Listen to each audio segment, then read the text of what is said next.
আপনি ওদের সাথে কথা বলে ওই কাজগুলো কাটাতেন কেটে হাতি ধরে বললাম হাসি ভাই এই সব সবাই একসাথে রোদ দেবো দিয়ে আপনি তো প্রথম ও অনেক রান্না করছে হ্যাঁ সবগুলো রোদ দিয়ে একসাথে চিকেন করে আর কত বেশি সময় তো রাখা লাগবে ভালো রোদ হচ্ছে না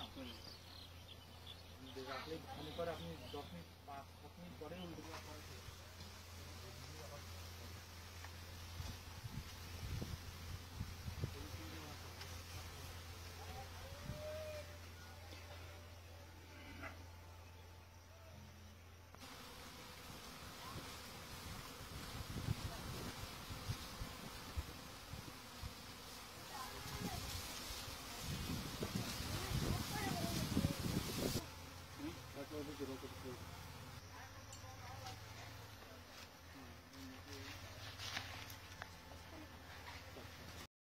Likey